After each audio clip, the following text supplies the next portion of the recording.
8월 13일 새 생명의 아침입니다. 기도하시며 시작하겠습니다. 거룩하신 주님, 오늘도 저희들을 불같은 눈동자로 지키시고 인도하여 주심에 감사합니다. 더운 가운데 우리의 몸과 마음이 지쳐서 짜증과 갈증이 많은데, 이런 상황에 주님께 우리의 마음을 터놓고 교제하며 기도로 대화하게 하시고 주신 말씀을 통하여서 우리의 갈 바를 바로 알게 하시며 성령님의 인도하심에 기대어 정결하고 거룩한 삶으로 살아갈 용기와 힘을 주시옵소서. 주님이 우리를 푸른 초장으로 인도하시며 시냇가에 심은 나무처럼 풍성함으로 인도하심을 믿으며 예수님 이름으로 기도합니다. 아멘. 오늘 주시는 하나님의 말씀은 사사기 21장 13절부터 25절까지의 말씀입니다. 사사기 13절에서 25절까지의 말씀입니다. 온 회중이 림몬 바위에 있는 베냐민 자손에게 사람을 보내어 평화를 공포하게 하였더니 그때 베냐민이 돌아온지라. 이에 이스라엘 사람이 야베스 길르앗 여자들 중에서 살려둔 여자들을 그들에게 주었으나 아직도 부족하므로 백성들이 베냐민을 위하여 뉘우쳤으니 이는 여호와께서 이스라엘 지파들 중에 한 지파가 빠지게 하셨음이었더라. 회중의 장로들이 이르되 베냐민의 여인이 다 멸절되었으니 이제 그 남은 자들에게 어떻게 하여야 아내를 얻을까 하고, 또 이르되 베냐민 중에 도망하여 살아남은 자에게 마땅히 기업이 있어야 하리니 그리하면 이스라엘 중에 한 지파가 사라짐이 없으리라. 그러나 우리가 우리의 딸을 그들의 아내로 주지 못하리니 이는 이스라엘 자손이 맹세하여 이르기를 딸 베냐민에게 아내를 주는 자는 저주를 받으리라 하였음이로다 하니라. 또 이르되 보라, 베델 북쪽 르보나 남쪽 베델에서 세겜으로 올라가는 큰 길 동쪽 실로에 매년 여호와의 명절이 있도다 하고, 베냐민 자손에게 명령하여 이르되 가서 포도원에 숨어 보다가 실로의 여자들이 춤을 추러 나오거든 너희는 포도원에서 나와서 실로의 딸 중에서 각각 하나를 붙들어 가지고 자기의 아내로 삼아 베냐민 땅으로 돌아가라. 만일 그의 아버지나 형제가 와서 우리에게 시비하면 우리가 그에게 말하기를 청하건대 너희는 우리에게 은혜를 베풀어 그들을 우리에게 줄지니라. 이는 우리가 전쟁을 할 때에 각 사람을 위하여 그의 아내를 얻어주지 못하였고 너희가 자의로 그들에게 준 것이 아니니 너희에게 죄가 없을 것임이니라 하겠노라 하매, 베냐민 자손이 그같이 행하여 춤추는 여자들 중에서 자기들의 숫자대로 붙들어 아내로 삼아 자기 기업에 돌아가서 성읍들을 건축하고 거기에 거주하였더라. 그때에 이스라엘 자손이 그곳에서 각기 자기의 지파 자기의 가족에게로 돌아갔으니 곧 각기 그곳에서 나와서 자기의 기업으로 돌아갔더라. 그때에 이스라엘에 왕이 없었으므로 사람이 각기 자기의 소견에 옳은 대로 행하였더라. 아멘. 오늘은 사사기의 마지막 부분입니다. 이스라엘이 베냐민을 진멸하는 그런 전쟁이 끝나자 이스라엘은 광야에 숨어있는 베냐민군 600명에게요 사신을 보내어서 평화를 선언합니다. 그리고 그들에게 생포한 야베스 길르앗의 처녀를 400명을 주었지만 남은 200명으로 인하여서 여전히 여인이 부족했습니다. 오늘 본문은 그들이 무력으로 야베스 길르앗을 친 이유가 무엇인가, 바로 베냐민 지파의 생존자들에게 아내를 주기 위한 것처럼 묘사하고 있습니다. 이스라엘이 어리석은 맹세 때문에 다시 한번 무언가 살생을 하게 되어진다는 것을 말하고 있는데요. 이러한 노력에도 불구하고 그들에게는 여전히 200명의 처녀들이 부족했고, 그렇기 때문에 200명의 아내를 주기 위해 또 다른 대안이 필요했습니다. 이로써 그들은 다시 한번 무자비한 만행을 계획합니다. 이처럼 죄는 꼬리에 꼬리를 물고 이어지고 있는 것인데요. 부족한 여자의 수를 채우기 위해서 방법을 마련합니다.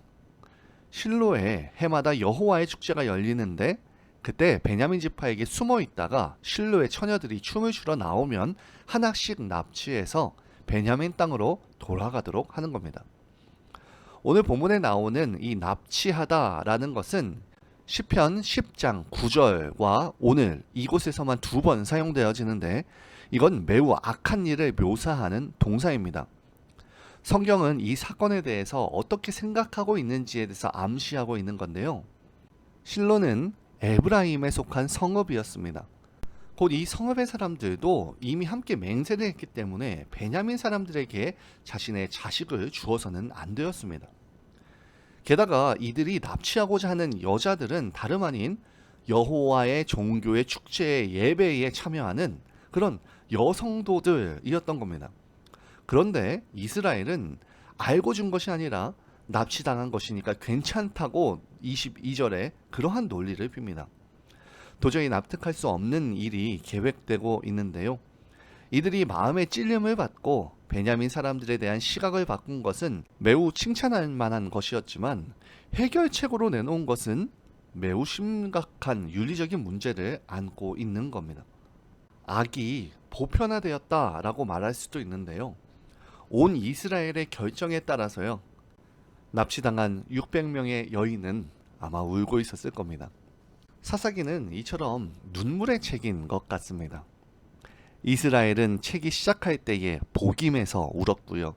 입다에 딸을 보내면서 애곡했었고 또한 이 책이 끝나면서 다시 한번 이 이스라엘이 울기 시작합니다. 이번에는 납치를 당한 600명의 처녀들이 통곡합니다. 베냐민 지파의 일을 이렇게 수습하고 이스라엘은 각자 자기의 땅으로 24절을 보면 돌아가는데 하나의 레위 지파의 첩을 윤관한 사건으로 시작된 일이 한 지파와 성읍의 진멸로도 부족해서요.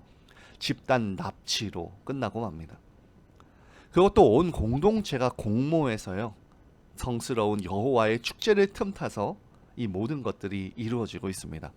말 그대로 이스라엘의 영성은 더 이상 내려갈 수 없는 데까지 내려가 있는 상황. 이보다 더 나쁠 수는 없는 그곳까지 와 있는 겁니다. 결국 마지막 25절에 그때에 이스라엘의 왕이 없었으므로 사람이 각기 자기의 소견대로 옳은 대로 행하였다라는 이런 씁쓸한 문장으로 오늘의 이 사사기가 마무리되고 있습니다. 이 사건과 사사기는 사람이 하나님의 기준과 가치관으로 살지 않고 각자 자기 마음에 드는 대로 산다면 어떤 결과를 초래하는지에 대해서 적나라하게 보여주고 있습니다. 특히 사사기를 보면서 타락의 순서를 우리가 알 수 있게 되어지는데요. 한 개인의 종교적인 타락에서 시작해서 그 다음에 한 개인의 도덕적인 타락으로 그 이후에는 한 집단의 총체적인 타락으로 그리고 그 다음에 마지막으로 공동체의 분열과 여러 가지의 그 모든 가치들이 몰락하는 것. 곧 다시 말하면 윤리가 완전히 파괴되어지는 그런 공동체의 분열까지도 이어진다는 것입니다. 또한 오늘의 이 사사기는 오늘의 이 마지막에서 끝나는 것이 아니라 이제 그 다음에 왕정시대로 이어지고 있는데요. 왕정시대의 첫 번째 왕인 그 사울이 어디 출신일까요? 재미있게도 사울은 베냐민 지파에 속한 기브아 출신이었습니다. 곧 사울은 이스라엘 사람들이 총회로 모여서 진멸하려고 했던 그 베냐민 지파 출신, 곧 전쟁에서 패배한 전사들, 그리고 그들이 납치해서 강제로 결혼한 야베스 길라의 여인 사이에 태어난 후손이었습니다. 곧 이스라엘의 죄악은 세대의 세대를 거쳐서 이어지고 있다라고 볼 수 있는데요. 어디서부터 잘못된 것이었을까요?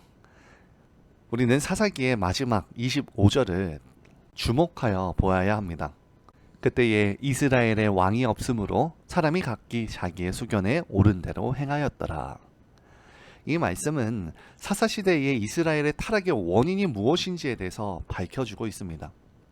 왕이 없었다라는 말은 표면적으로는 이스라엘이 아직 왕정시대가 실시되기 전이었다라는 걸 말하는 것 같기도 하지만 사실 근본적으로는 이스라엘이 그들의 진정한 왕이신 하나님을 잊었기 때문에 마치 왕이 없는 것과 같다. 자기들의 마음대로 행하였다라는 말입니다. 결국 이스라엘의 타락의 원인이 다른 데에 있지 않고 그들의 왕이신 하나님을 잊은 데에 있었다는 것을 이렇게 이야기해주고 있는 건데요. 그렇습니다. 죄는 다른 무엇에서 시작하는 것이 아닙니다. 죄는 바로 우리의 왕이신, 우리의 구원자 되시는 하나님을 잊는 데에서부터 시작합니다. 사사기 3장 7절에서부터 시작된 그 죄들이 이제 사사기 21장까지 계속적으로 그리고 그 이후에 왕정시대까지 영향을 미치고 있는 겁니다.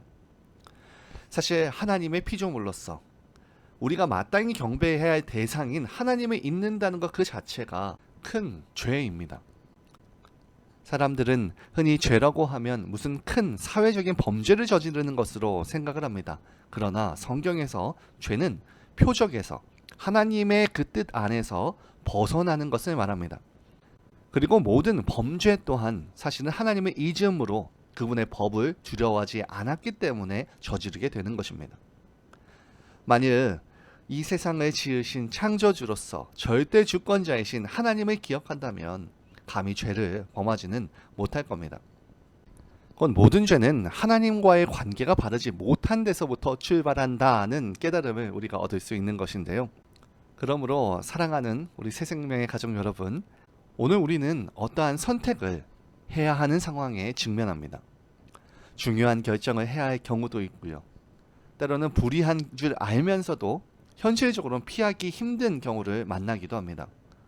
그래서 갈등하게 되고 때로는 범죄에 빠지기도 합니다.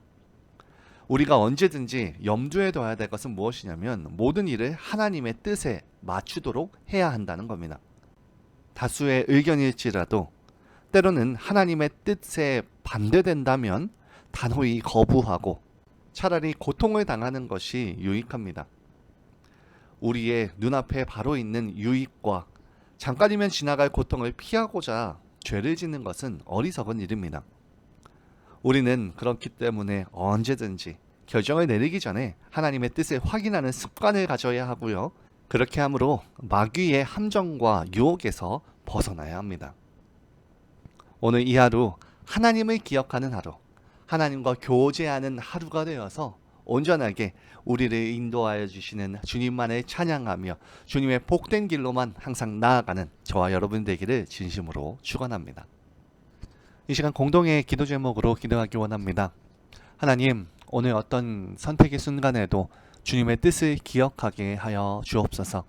어떤 어려움과 고난이 있을지라도 주님에 대한 선택이 우리의 가장 좋은 길임을 믿게 하셔서 주님의 은혜와 평안으로 풍성한 우리의 삶으로 나아가게 하여 달라고 기도합시다. 둘째로 선교를 위해서 기도합니다. 다음 주 22일과 23일에 예정된 호피 선교회 단기 선교팀이 우리가 가게 될 텐데 교회의 개보수와 야드 작업을 할 때 땀을 흘리고 육체적으로 힘든 일을 하며 그곳에 호피 원주민의 슬픔과 눈물을 위로하게 하시고 주님의 사랑과 복음이 그들의 마음에 심겨져 귀한 열매를 맺게 하여 달라고, 무엇보다 선교 팀원들의 여정을 지켜달라고 기도해 주시기 바랍니다. 이후에 개인 기도 하시겠습니다.